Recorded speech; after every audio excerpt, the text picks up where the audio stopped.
Itutuloy sa susunod na linggo ang executive session ng mga senador kasama si dismissed Mayor Alice Guo tungkol sa mga nasa likod ng iligal na pogo sa bansa. Kabilang naman sa mga sinisiyasat sa pagdinig ng Senado ang katauhan at mga negosyo ni Tony Yang. Balitang hatid ni Sandra Aguinaldo.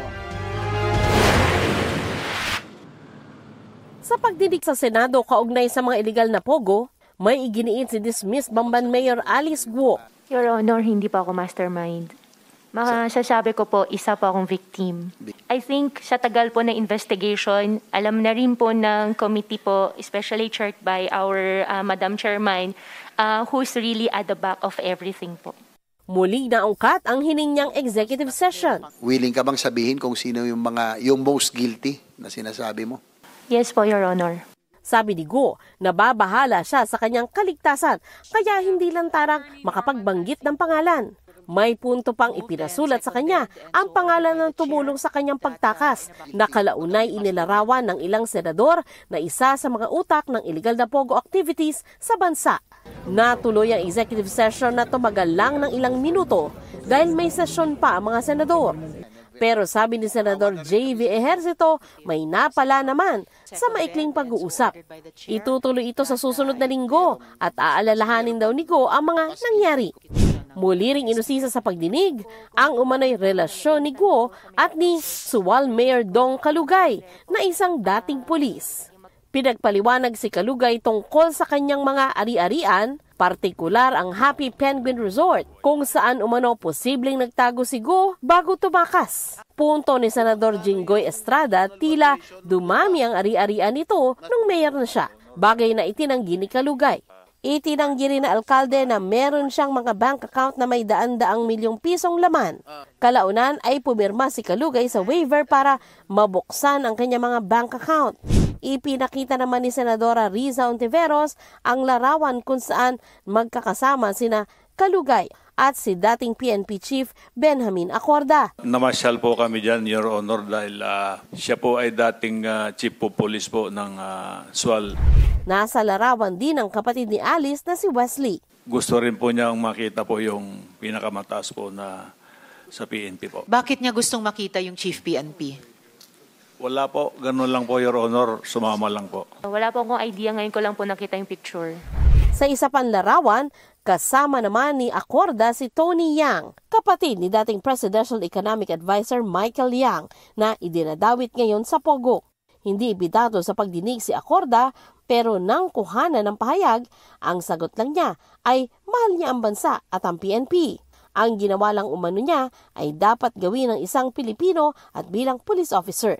Sabi naman ni Tony Yang, we get to meet these officials, especially when we need some help for the safety of our community. Matagal na po ba kayo magkakilala ng dating Chief PNP? Kasi sa picture na ito, medyo mas lumang picture.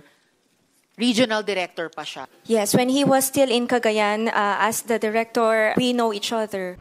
Chinese national si Yang, pero napag-alamang meron din siyang Philippine birth certificate. Sa tulong ng translator, kinawento ni Yang na 1998 siya unang pumunta sa Pilipinas nang hikayatin ng lolong magnegosyo rito. Hindi umano siya marunong magtagalog o Ingles. Saan kayo pinanganak?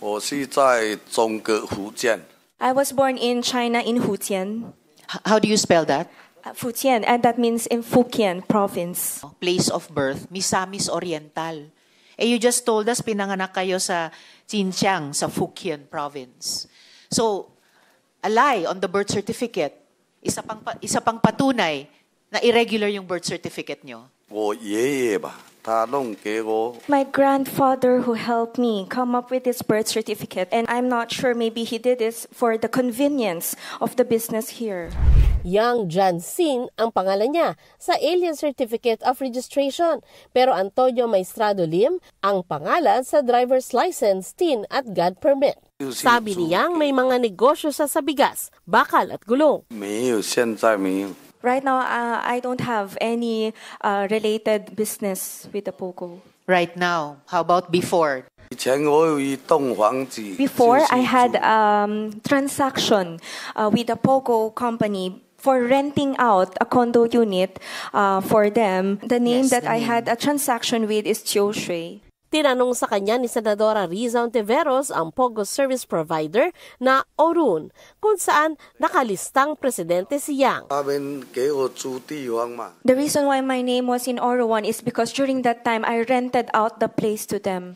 Naosisa rin siya kaugnay sa Philippine Sanjad Steel. It's supposed to be a steel plant, pero mukhang may POGO-like facilities din sa loob.